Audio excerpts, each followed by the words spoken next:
Hey, Doggie Dojo, we're here live again, once again. We're excited to be here. We're going to be talking about a lot of things. One of the things we're going to be talking about is my dog Chopsticks, my French Bulldog's very first dog agility trial. It was really fun. Lots of insight. My camera is just going crazy. Hang on, everybody. And we're also going to talk about something that's so inspirational to me, and that this time of year, every 4 years, I guess every technically 2 years, Summer Olympics and Winter Olympics come along, and just always inspires me to see these amazing athletes spend such dedication and time into this journey. And so, if you are also inspired like I am, let me know in the comment section down below and what you're watching when it comes to the Olympics. It's so exciting. We're going to talk a little bit about it. We're going to kind of maybe get a grasp some lessons that you guys have seen, or you insights that you have seen here. Whether you're watching this live or on replay, I'd love you to go ahead and go down below and just interact in the comment section. And then third, a huge announcement that's coming your way. I've already announced it a little bit on my personal Facebook page, a little bit today on my Instagram, but today we're going to talk about it here on the channel. And it's super important. If some of you that maybe this is the first time you're ever watching me, my name's Trevor. I've been training dogs since I was like 6 years old, and I love helping people connect with their dogs. Currently, my big mission is to help people grow closer to their canine companions.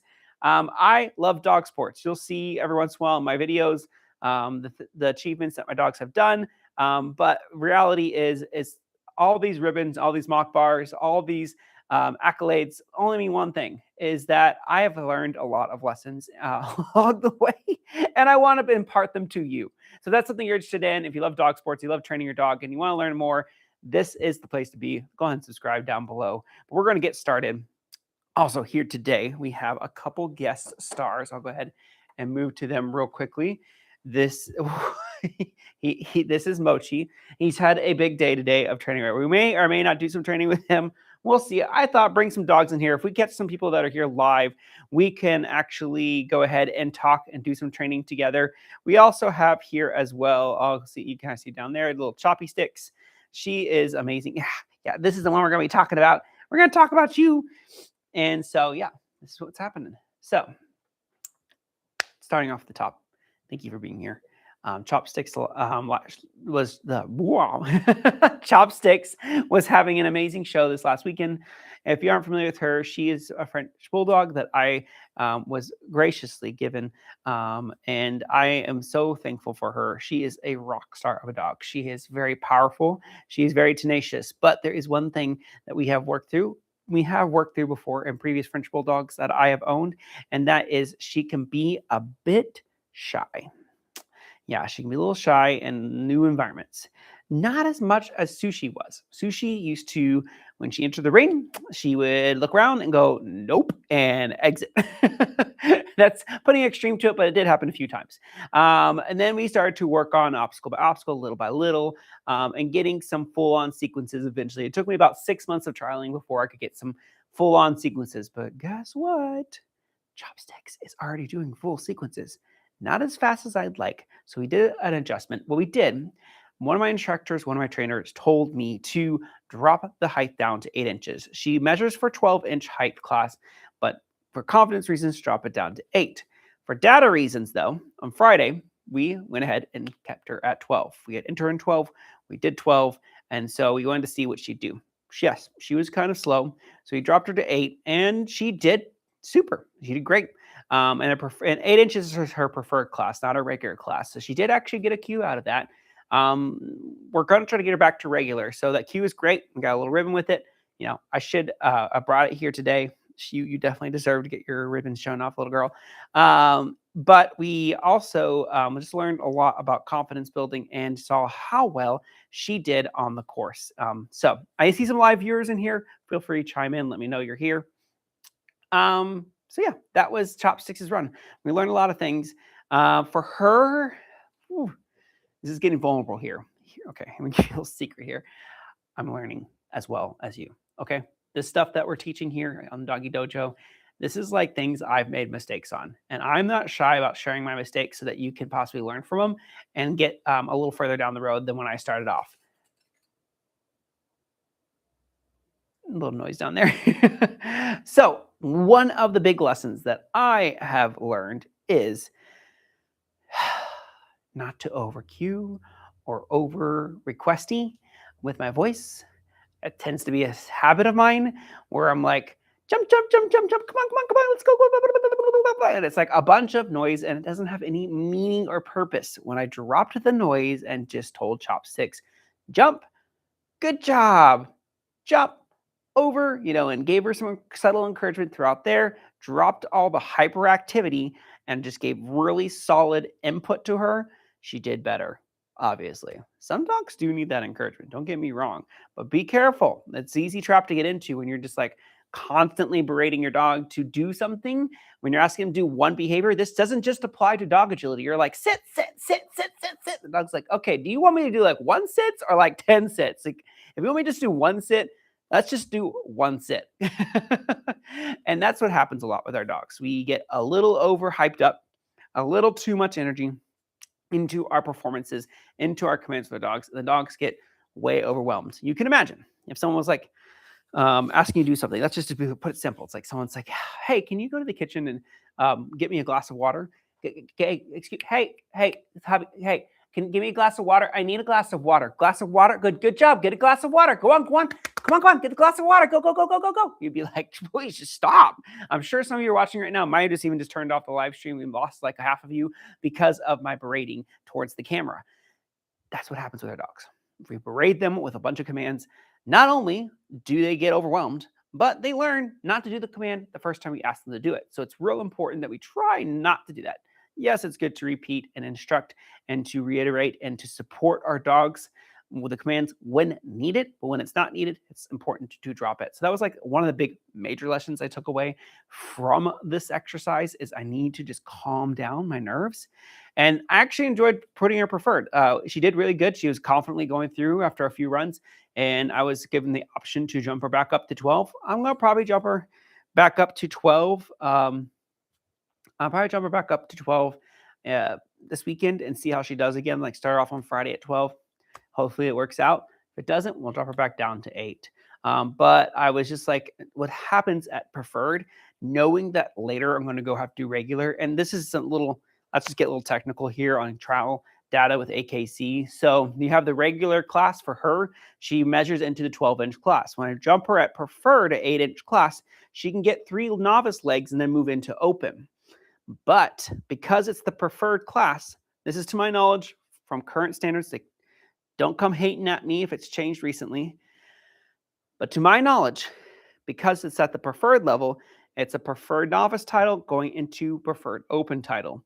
When you want to go back to the regular classes and go back to 12 inches, I need to go start back down at the novice level. Novice regular, get my novice regular, novice 12-inch title. Then I can move into open. So all the stuff I do in the preferred, it's great. It's great experience. It's great fun. It's great enjoyment. But I'm going to have to go back down anyway, which is going to be good for us. But just from my own handler mindset, and this is just how my mind works, this is a nice world to be in the preferred. Because I'm like, if I get a cue, I don't, it's okay. That's where I like to stay in. Whether or not I am actually aiming for a cue, which most of the time I am with my dogs, I do like to get a clean run with my dogs. It's also important to realize that, hey, we're just out here having fun anyway. All right. So those are the little lessons, little things I got from the trial. There's more to come. I'll give you guys some feedback coming back into it. But let's just pause here for a second and just celebrate the amazingness that is the Olympics.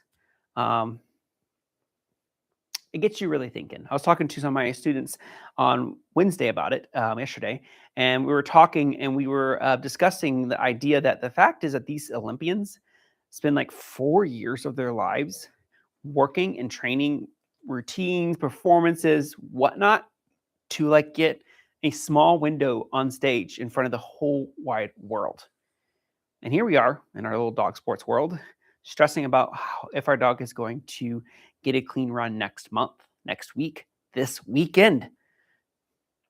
If we, like for Chopsticks, if I spend 4 years focusing on her being confident and having fun, there is going to be a huge difference between now and 4 years. If I constantly am pushing the boundaries with her and pushing the confidence levels with her to the point where she is shutting down, she's not going to get there. So it's important for me to take a rest, take this year to work on confidence building and speed. And then when we get the confidence and we get that speed and we get those connection points, the rest of it is just going to flow. So that's my goal with here. And we're going to hopefully get that together here in the next year on the Doggie Dojo, working together side by side and making it all happen. Hey, thanks for being here today, y'all. We've got a few more live viewers in here. All right. What are some tidbits as you watch the Olympics? What are some of the tidbits that you feel are really pulling from it? Like if you watch the Olympics, who's watching the Olympics, let me know. What are those things? Put them in the comment section if you're watching this on replay. I want to know. I really want to know what inspires you about the Olympics, the Paralympics. Oh my gosh, I could gush over the Paralympics so much. Like talk about facing adversity and spending 4 years of your life to just like really crush it out there. It's amazing. Let me pull up something. I had some notes here I wanted to talk about real quickly. All right, first note I want to talk about is like think for instance the men's figure skating. A young boy, I think he was 16. Iliad I think is his name. He got team gold, and he was on par to get gold individually, and it didn't happen. And what really struck me, what I thought was really cool about it, is that he didn't like miss a beat. He didn't like go like, of course, I'm sure he had that moment where he beat himself up and said, I should have done this, should have done that, should have been there, should have done this. And it's okay to have those moments where you just like, I should have, could have, would have. But we need to get back to it, right? We need to get back to the point of like, okay, what did I learn here? I didn't get the run that I wanted. What did I learn here? How can I be a better handler the next time? And that's going to get us further down the road. And sometimes you just can't control everything. I talked last time about how Sushi was slipping inside the tunnel. I can't control that. I can control how I react to it, but I can't control what's happening in the moment all the times. Injuries happen, and all those things. Like sometimes you have one bad run that doesn't define you as a handler or doesn't define your dog. So those little things are important, I thought. What are y'all thinking? I'm going to do some training. And then we'll jump back into talking about Olympics. I think we should do some training. We should have some fun with it. I have 2 dogs in here. I'm going to pull in one. If those that are live are here, we have a mochi and we have a chopsticks. Let me know which one you want. I'm going to quickly decide for us. Pause here. You stay. Y'all stay here. I'm going to get one of these dogs up.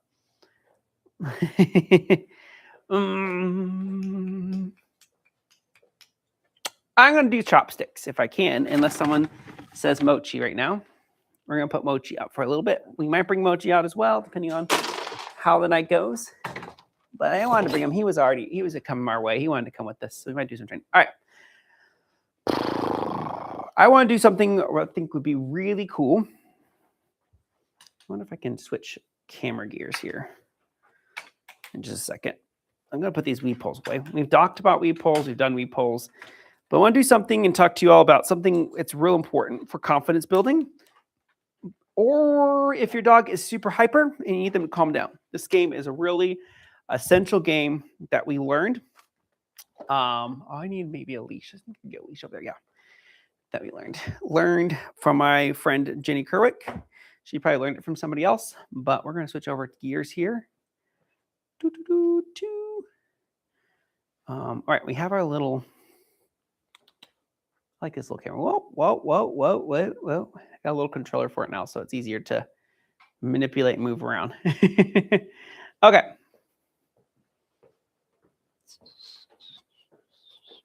I'm going to get a leash. I'm going to leash and get some treats. Oh, man, I'm going to get my little Daisy leash. Some of y'all might be, some of y'all are stressing. Some of y'all might be stressing a little too much at the ring gate. So at home, I'm gonna make this. This is our ring gate. This is our coming into the ring with our dogs. We're gonna just go through the whole process. How's that sound? We're gonna go through the whole process of when you get to an agility show, what you should be doing. We'll start kind of in the middle. We've talked about warm-ups last week, warming your dog up, what you need to do. In the future, we could probably talk about walkthroughs, how to walk through a course, how to like navigate that. But I'm going to give you guys some pitfalls and things not to do when you are about to enter the ring. Let's say that's the agility field. We're in here. I'm going to just like have chopsticks here, and we're not talking. But one of the things that happens a lot when people come up to the ring, I'll put her on leash. Why not? Let's do this. This is what happens when I'm guilty of it. Here's some pitfalls. One thing, you come up, it's your turn next. There's a dog running on field. One thing that's no big no-no, in my opinion. One of the big things is not to look at what's happening out there right before you go. 2 reasons that's a problem. One, there's probably more reasons than this. One is you're not going to be able to watch that whole dog run. Because as a competitor, when that dog gets to a certain point in the field, like if there's like 17 obstacles, for instance, they want you in at obstacle 14 and start entering and getting ready with your dog. 2, if you memorize the course and you know your game plan and you see that dog right before you go, do something different, or a handler do something different, like, oh, maybe I should have done that. Now you're just throughout your whole game plan. All those walkthroughs, all that stuff is just gone. Don't do that.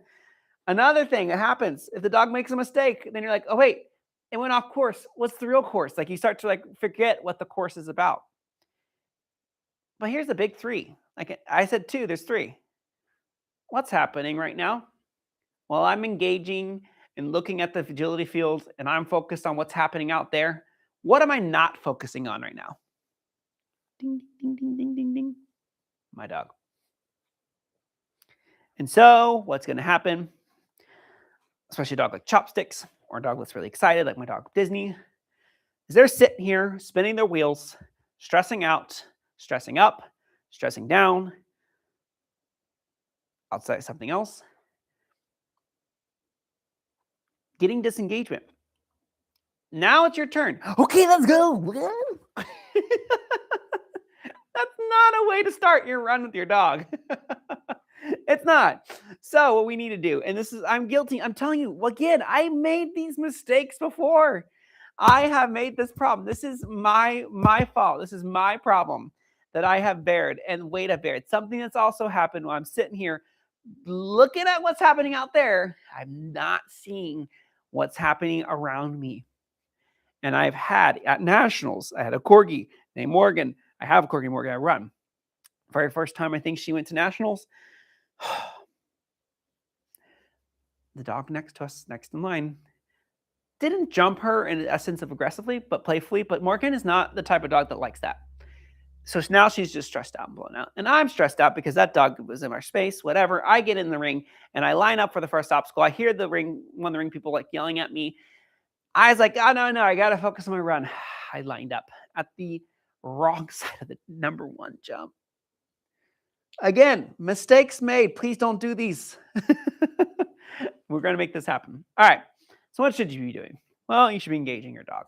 You should be warming up. If you haven't been warming him up already, give him a little spin, give him a little twist, maybe a sit, maybe a little search, maybe a little nose touch. That's a chewy cookie. Yes, good job. And getting that subtle little bit of engagement. Keeping your eye a little bit off like a little ear. See what's happening when it's your turn. All right, let's go. Then we're entering in the ring. I'm going to change direction here. Now, over here is the agility field. And here's me waiting. We'll start. This is important because I want to show you what to do when you get into the agility field. What you can't be doing is you can't be bringing cookies into the ring. That is a big no-no. We can't be doing that. So you have to get all your cookies delivered to your dog and out of your pockets before you get into the ring. That's what you're supposed to be doing. When you enter the ring and you come in, and this is something you can practice with 2 ring, like this, 2 jump wings. You can practice this going from your bedroom into your living room. You can practice from going in from your backyard into your house, from into your house out to your backyard. I encourage you to do so. You're going to come in, engage your dog. When they engage you, what a good puppy. And keep that focus and keep that engagement. Don't let them pull towards the obstacles. Don't let them look at the other dog that's leaving the ring. I don't say don't like just like grab their head and steer them that way, but make it so attractive to be engaged with you that they're not worried about the judge. They're not worried about the ring people. They're not worried about the other dog. They're focused on you. That's the key. And then when you get up here, you're going to get your dog. Now,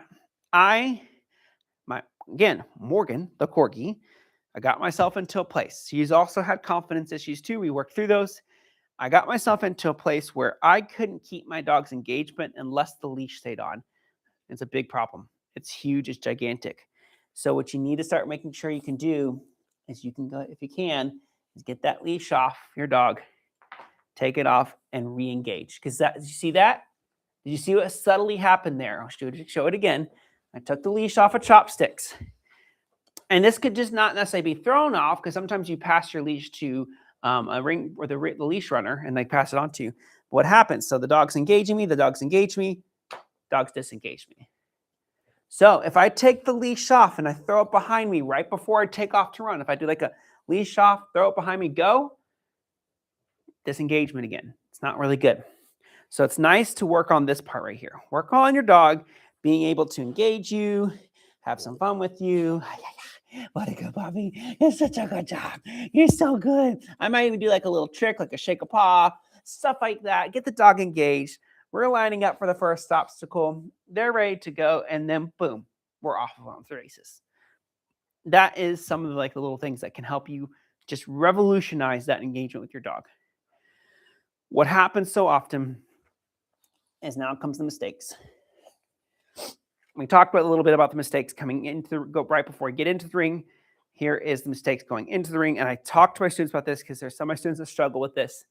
And some of you all will come in and you're totally just looking around. You're looking at the obstacles, what number you're going. You're doing your front cross there, whatnot. The dog's totally getting no engagement at all. None. Zip. Nada. I'm going to go ahead and do this real quick. See if I can get this thing looking at me. It's not though. Let me see. I can do it though. Watch this. Boop. All right. So yeah. And the dog is getting zero engagement.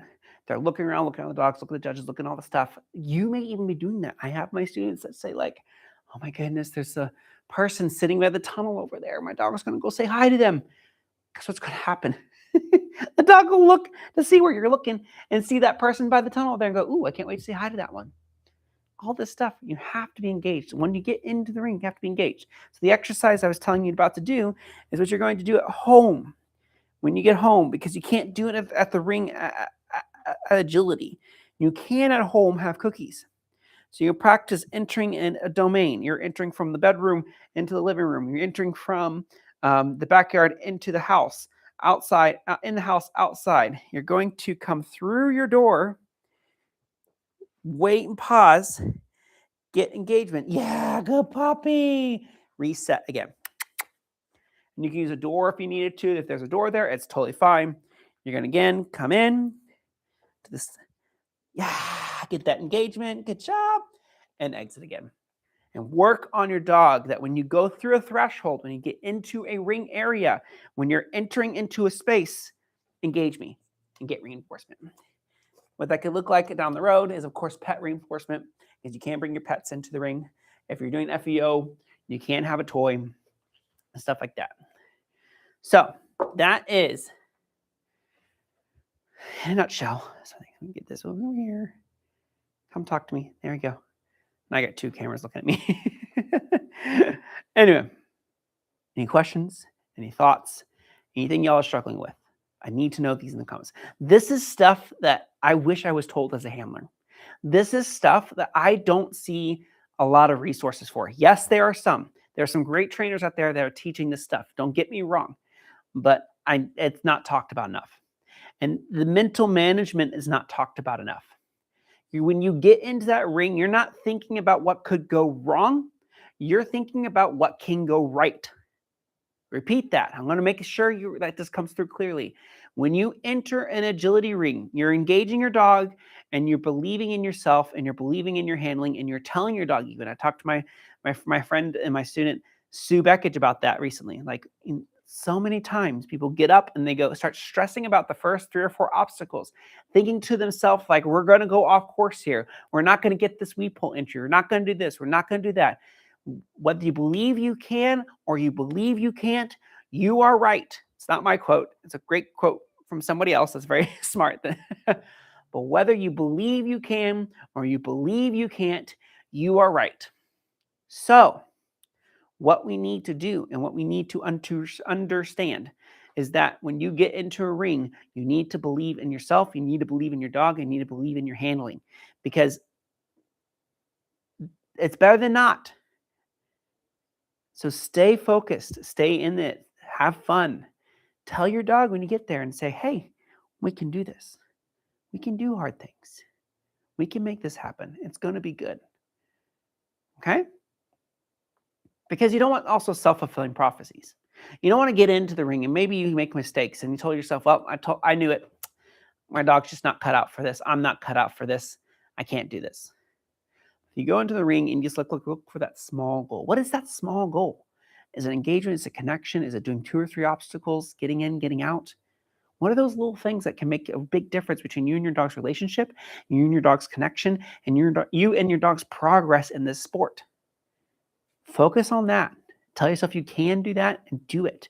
If you get more, you get more. If you don't, hey, say, hey, I knew I could do these first 3 obstacles. We did it. We got out. We got reinforcement. That's sometimes some of the biggest things that I even struggle with is that I want to do the whole thing. I'm here. I paid my money. I'm going to get this whole thing done and make sure I get that clean run. But maybe we're just not ready for that. Whether it be us as a handler or us as a dog or our dogs, maybe we're just not ready for that. But what are you ready for? What can you get out there and knock out of the park and get to reinforcement? That's the goal. Reinforcement for you and your dog.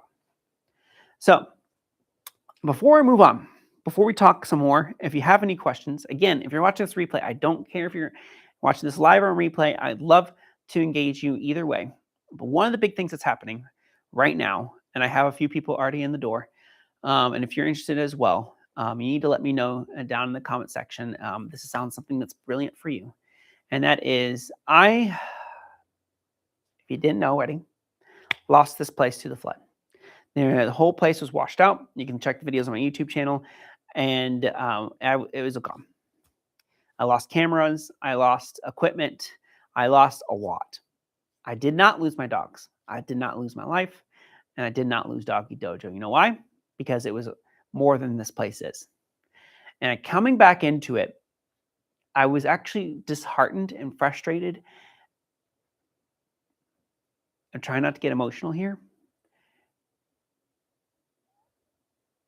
I told you before that dog training I've done since I was like 6 years old, since I was a kid with my mom.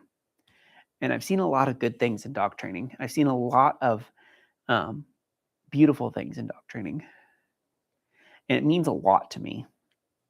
Dog training culture, dog training sports, connecting with your dog. And I saw, trying not to get emotional here, I saw and seen recently so much hate and so much unrest and so many times people, even just like not even dog trainers, trying to post some clip of them training their dog and people coming in and just tearing them apart. Methodology wars, political wars, all sorts of stuff is happening in our field, and it's so frustrating to me.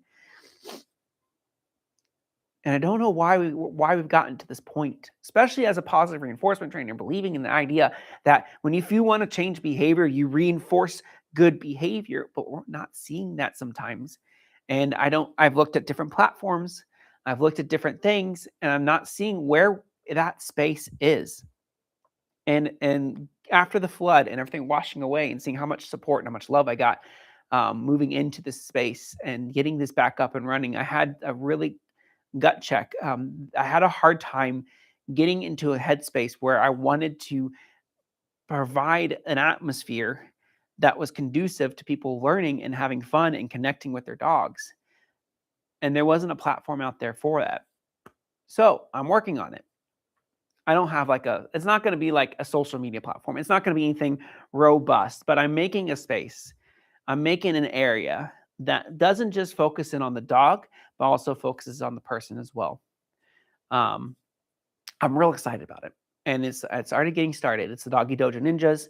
It's going to be a free community. People can come together. They can post their wins. They can post their trouble points, and they can get feedback, and they can get momentum in the direction that they want to go. So we don't just think about, okay, when there's something going wrong and you're handling with your dog in your sport, it's not just about the dog not doing criteria. It's also about us as a handler recovering from a hard run. When our dog doesn't do the things we want them to do, the things we've trained them to do, the things that our dogs are brilliant in practice with, but just can't get through an agility show, where do we go to focus in on getting that done without feeling tension? And I'm hoping I'm creating a space for that. And so if you're interested in that, type in ninja down below. We're going to be announcing official links and official places to go with that. Reach out to me on social media. If you're friends with me on Facebook or any other platform, message me. I can get you some early access into it. We're going to build it, and it's going to focus in on not just the dog, their training needs, their physical needs, their mental needs, but also us as handlers. What are our physical, what's some physical exercises that we can be doing? As you can see, I'm in a place too, honestly, that I was sitting at fall of last year, summertime, at a weight that I felt very comfortable in running my dogs. I run lots of dogs. I need to be in good shape. Life has gotten to a stress point from the flood and some great things that have happened in my life and holidays where I'm not where I want to be. So I'm going to talk about some physical health things and things, some exercises you can do as a handler to improve yourself in the sport. And then also we're going to talk about mental health and things like that and getting some competitive mindset. I want to bring in people into this group and that are going to help coach you and train you in that space. I want to bring people here on this YouTube channel to do that as well. And then I also want to talk about just like the emotional side of things and how to get your dog to that point. So I'm rambling. It's enough rambling, but I got through it. It was hard conversations and hard things that I've been dealing with, but I'm glad we're here at this point. I want to look at things like the Olympic mindset. Like, what if we dedicated 4 years to training and not just like 4 days or 4 weeks or 4 months? Like, what does it look like long term to be successful with our dogs? Because you see that, right? You watch nationals, you watch Westminster, and you say like, wow, my dog will never get there. But you don't know those dogs' journeys. If you watched me in Westminster and Sushi's journey, the journey has been fraught with like lots of ups and downs. And to get to that point, people don't believe that my dog used to run out of the ring, but she did. People don't believe that she would shut down and wouldn't want to work for me, but she did. But now she is a brilliant little, fast little bowling ball that I love so much. And I want to get you guys there too. I want to get you all having fun with your dog. But like we need to like say that in. Let me see if I want to say anything else about the Olympics or things like that. I'm going to post over into that Dog Ninja group some training articles and some thoughts about the Olympics and how to have the Olympic mindset and going for gold when it comes to dog training and getting your goals tackled and accomplished. Yeah, I think that's it.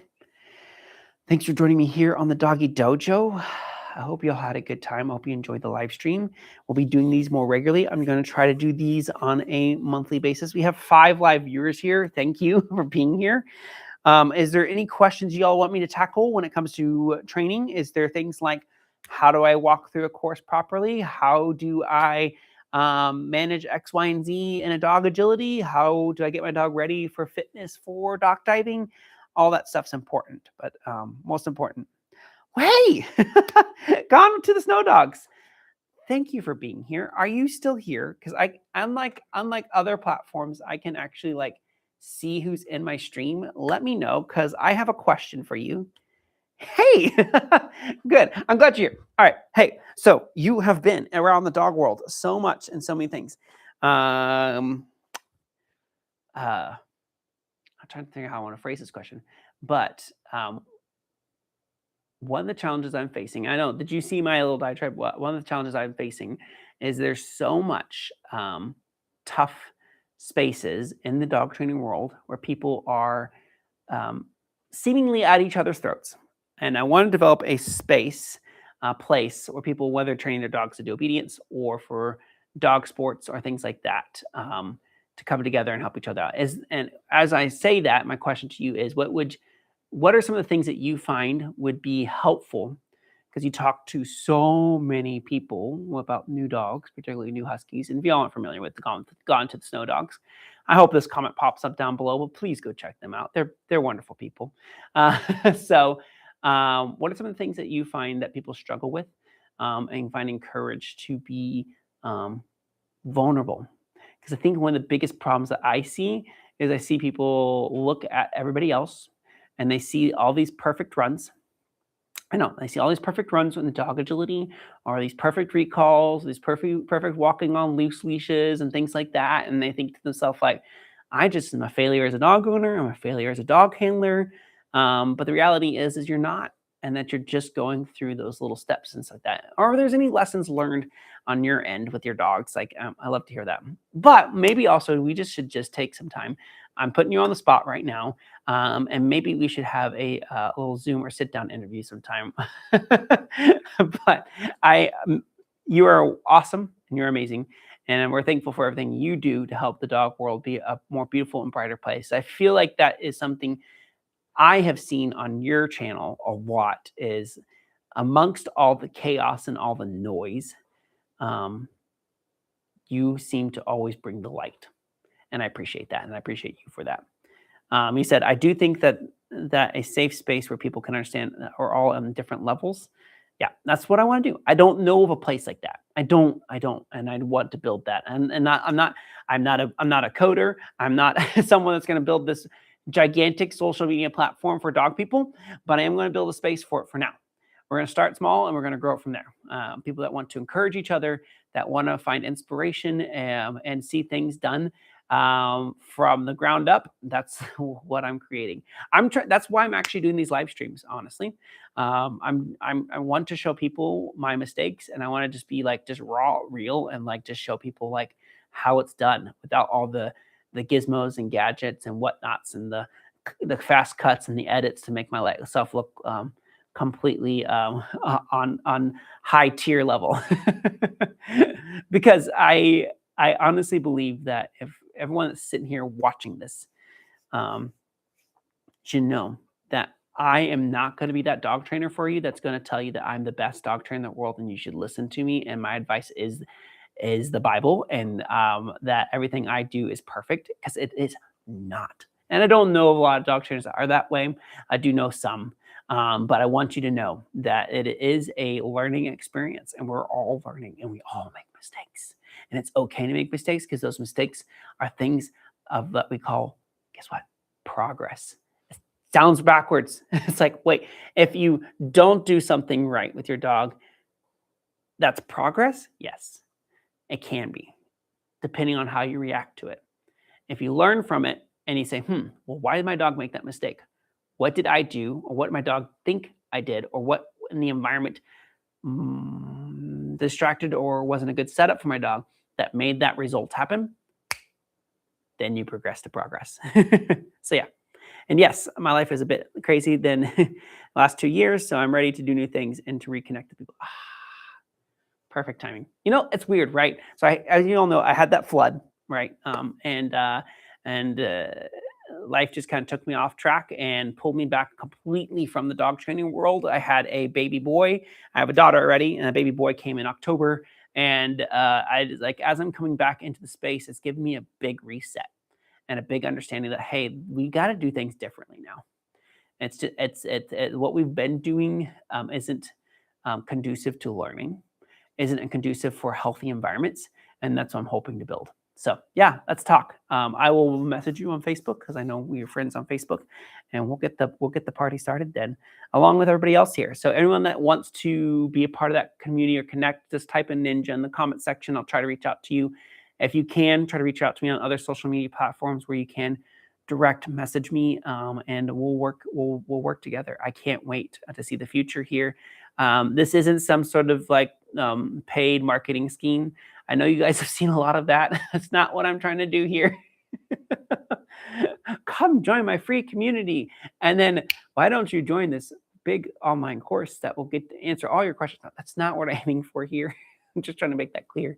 I really do think that we need a space because honestly, to be truthful about it all, let's just go selfish here. I need it too. I need it too. I need to have a space where I personally also feel welcome to show you all my mistakes and help feel encouraged at times because I have those days too. I have those days where it's tough and it's not easy. And it's like, should I continue? Should I keep training my dog in this sport? Should I keep training my dog in general? And I need people in my life as well that are going to say, hey, you got this. It's just one run. You got many more ahead of you. You're going to do fine. So I'm hoping that this will be something not only that's going to be fantastic for the dog training community as a whole, for myself, but for you as well. Peace. All right, y'all. It's been fun. It's been a great time. And I am so glad that Gone to the Snow Dogs capped this live stream off in such an amazing way. It's so cool that we got to connect on here. Expect more, y'all. We're going to have some fun. We're going to be doing some hopefully weekly live streams if I can. And I'll be trying to post when those are happening as I can. As a dad of 2 kids and life just being crazy, sometimes it's hard to get over here. But when I can, this is how I'm going to do it so I can have these nice real chat and conversations with you all. Have some fun with your dog, and we'll see y'all next time. Bye now.